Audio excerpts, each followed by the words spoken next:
ప్రభువైన యేసుక్రీస్తు నామానికి మహిమ కలుగును గాక. యేసుక్రీస్తు నామంలో మీ అందరికి వందనాలు. దేవుడు మిమ్మల్ని అందరినీ దీవించి బలపరిచిన గాక. పరిశుద్ధ గ్రంథం బైబిల్ దేవుని యొక్క వాగ్భాగాన్ని చదువుకుందాం దేవుని బిడ్డలారా. రాస్తున్న మాటలను గమనిద్దాము. సామెతల గ్రంథము 30వ అధ్యాయము 7వ వచనము. సామెతలు 37. దేవా, నేను నీతో 2 మనవులు చేసుకొనుచున్నాను. నేను చనిపోకముందు వాటిని నాకు అనుగ్రహింపుము. ఎన్ని మనవులు? 2 మనములు. ఎవరితో? ప్రభువైన యేసుక్రీస్తు వారితో. ఒక భక్తుడు అంటున్నాడు, అయ్యా, నేను నీ దగ్గర 2 మనవులు చేసుకుంటున్నాను. ఆ 2 మనవులు నేను చనిపోక మునుపు నాకు దయచేయి. ఆ 2 మనవులు ఏంటో చదువుకున్నాము. చాలా చక్కగా రాయబడుతున్నది దేవుడి బిడ్డలారా. ఏమని? ఒకటి, మరి వ్యర్థమైన వాటిని అబద్ధము నాకు దూరముగా నుంచుము. ఒకటి వ్యర్థమైనది, అబద్ధమైనది. మొదటి మనవి వ్యర్థమైనది, అబద్ధమైనది. రెండవది, పేదరికమైనను ఐశ్వర్యమైనను నాకు దయచేయకము, తగినంత ఆహారము నాకు అనుగ్రహించము. చూసినారా దేవుడి బిడ్డలారా? ఒక భక్తుడు మనవి చేసుకుంటున్నాడు, అయ్యా, నేను చనిపోక మునుపు నేను 2 అడుగుతున్నాను నీ దగ్గర. ఆ 2 మనవులు నాకు దయచేయి ప్రభువా. మొదటిది, మరి ఏమని రాయబడుతున్నదంటే చాలా చక్కగా మాట్లాడుతున్న మాటలు. వ్యర్థమైనది ఒకటేమో, వ్యర్థమైనది, మరి అబద్ధము నాకు దూరముగా నుంచును. వ్యర్థమైనది, అబద్ధమైనది దూరంగా ఉంచుము.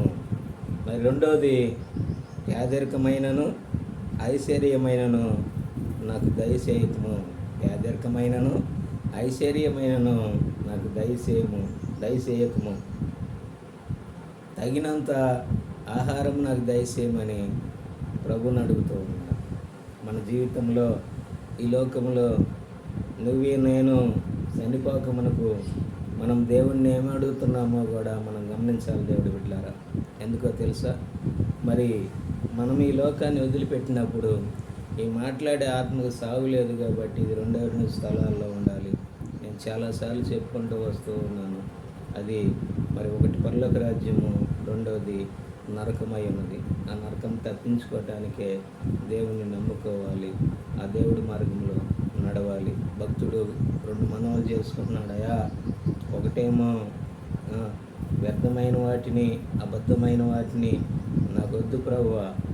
రెండవది, నిజంగా పేదరికమైనను దరిద్రమైనను వద్దు ప్రభువా. నాకు తగినంత ఆహారము దయచేయి ప్రభువా అని అడుగుతూ ఉన్నాడు. మనం అలాగ అడగము. ఇంకా కావాలి, ఇంకా కావాలి. వీటన్నిటికన్నా ముందు ముఖ్యంగా రక్షణ గురించి దేవుణ్ణి అడిగితే దేవుడు తప్పనిసరిగా రక్షించేవాడు అయి ఉన్నాడు. ఎందుకు రక్షణ? నరకములో నుండి, ఆ యొక్క అగ్నిగుండంలో నుంచి మనకు విడిపించబడాలి అంటే మనకు తప్పనిసరిగా దేవుని యొక్క రక్షణ అవసరమైనది. కనుక మన జీవితంలో రక్షణ కలిగి, మరి దేవుణ్ణి అడిగి దేవుళ్ళో మనం ముందుకి నడుద్దాము.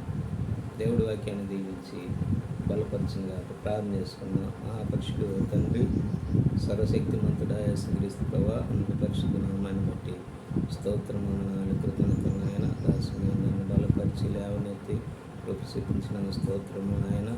నీ బిడ్డలను కూడా మీరు ఆశీర్వదించి దీవించి, అయా, వారిని ప్రభా 30 60 100 వారిని, వారి కుటుంబాన్ని దీవించి, ఈ లోకంలో ఉన్నంతకాలము అయా తగినంతది వాళ్ళు కోరుకొని వాటి ద్వారా తృప్తిపరచబడి నీ కుమారులుగా, నీ కుమార్తెలుగా, నీ రాజ్యానికి వారసులుగా ఈ బిడ్డలు ఉండటానికి సహాయం చేయమని యేసు ప్రభు నామములో ప్రార్థించి అడిగి వేడుకొనుచున్నాము మా తండ్రి. ఆమేన్. దేవుడి బిడ్డలారా, ఈ వీడియోని కూడా లైక్ చేయండి, షేర్ చేయండి. ఈ పరిసర కొరకై మీరు కూడా ప్రార్థన చేయండి.